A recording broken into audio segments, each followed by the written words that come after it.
எங்கள் வீட்டிலேருந்து பஸ் ஸ்டாப்க்கு ரொம்ப தூரம் நடக்க வேண்டாம். வீட்டு பக்கத்துலேயே பஸ் ஸ்டாப் இருக்கும். மோஸ்ட்லி சிங்கப்பூரில் எல்லா பிளாக் பக்கத்துலேயும் பஸ் ஸ்டாப் இருக்கும். சண்டே இன்னைக்கு காலையில் எடுத்த வீடியோ இது. வீட்டில் இருந்து மார்க்கெட்டுக்கு நடந்தே போயிடலாம். கிளைமேட்டும் ரொம்ப நல்லா இருந்தது. அவ்வளோவா வெயில் இல்லை. நாங்கள் 2 பேரும் காலையில் மார்க்கெட் கிளம்பிட்டோம். சண்டே வீக்கெண்ட் லீவுன்றதுனால மார்க்கெட் நல்லா க்ரௌடடாக இருக்கும். லேட்டாக போனோன்னா நம்ம நினச்சி போன பொருள் காலி ஆகிடும், கிடைக்காது. மத்தியானத்துக்கு மேலே கடை எல்லாமே க்ளோஸ் பண்ணிடுவாங்க. இந்த வெட் மார்க்கெட் காலையில் தான் ரொம்ப பரபரப்பாக இருக்கும். மலேசியா, சிங்கப்பூரில் இந்த டூரியன் ரொம்ப ஃபேமஸ். இதில் மூசான் கிங் ரொம்பவே நல்லாயிருக்கும். நிறைய பேருக்கு இதோட ஸ்மெல் பிடிக்காது. ரொம்ப ஸ்ட்ராங்காக இருக்கும். பஸ்ஸில், ட்ரெயினில் எல்லாம் இதை அலோவ் பண்ண மாட்டாங்க. ஆரம்பத்தில் எனக்கும் இந்த ஸ்மெல் பிடிக்காது. ரொம்ப வருஷம் சாப்பிடாமலே இருந்தேன். என் ஹஸ்பண்ட் இதை ட்ரை பண்ணி பாரு அப்படின்னு சொன்னார்.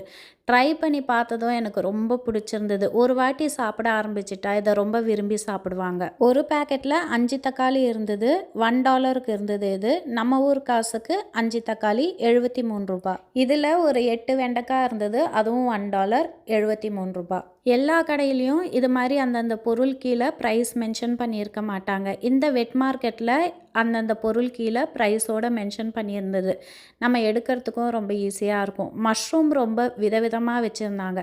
இதை சூப்லேயும் சைனீஸ் ரெசிபீஸ்லேயும் நிறைய யூஸ் பண்ணுவாங்க. ஜாப்பனீஸ் குக்கும்பர் 1 60 காசு, 4 வாங்கினா $2. எந்த பொருள் எடுத்தாலும் கொஞ்சம் அதிகமாக எடுத்தோன்னா நமக்குமே அது ப்ராஃபிட்டாக இருக்கும். இந்த ப்ரொக்கோலி பாருங்கள், 1 வாங்கினா $1.50. அதுவே 2, 3ன்னு அதிகமாக வாங்கும்போது கொஞ்சம் கம்மியாக இருக்கும் ப்ரைஸ். என் ஹஸ்பண்ட் எப்போவுமே எனக்கு ரொம்ப சப்போர்ட்டிவாக இருப்பாங்க. 2 பேர் போனதுனால வாங்கின திங்ஸ் எல்லாம் 2 பேரும் எடுத்துகிட்டு வந்துட்டோம். இல்லைன்னா ட்ராலி தான் எடுத்துகிட்டு போகணும். பப்பாயா இப்போ சீசன் இல்லை போல். இந்த ஒரு பப்பாயா $5 சொன்னாங்க. தெரியாமல் வாங்கிட்டேன். நம்ம ஊர் காசுக்கு இந்த ஒரு பப்பாயா 365 ரூபாய். 2 ப்ரொக்கோலி, காலிஃப்ளவர், புதினா, கொத்தமல்லி, பசலைக்கீரை, 4 ஜாப்பனீஸ் குக்கும்பர், அப்புறம் இந்த ஒயிட் மஷ்ரூம் வாங்கியிருந்தேன். இந்த வெட் மார்க்கெட்டில் கொஞ்சம் ஃப்ரெஷ்ஷாக ஓப்பன்லேயே வச்சுருப்பாங்க.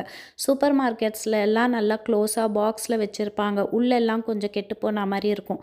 அதுவே வெட் மார்க்கெட்டில் ஓப்பனில் வச்சுருக்கிறதுனால நல்லா ஃப்ரெஷ்ஷாக இருக்கும். பார்த்து வாங்கலாம். ஹஸ்பண்ட் கொஞ்சம் சிக்கனும் வாங்கினாங்க. வாங்கிட்டு வந்ததுலேருந்து சண்டே சமையல் எங்கள் வீட்டில் என்னென்ன சமைச்சிருக்கேன்னு பார்க்கலாம் வாங்க. நான் வெஜிடேரியன். என் ஹஸ்பண்டும் பசங்களும் நான்வெஜ் சாப்பிடுவாங்க. எங்கள் வீட்டில் சண்டே இப்படி தான் வெஜ் அண்ட் நான்வெஜ்ஜோட காம்போவாக இருக்கும்.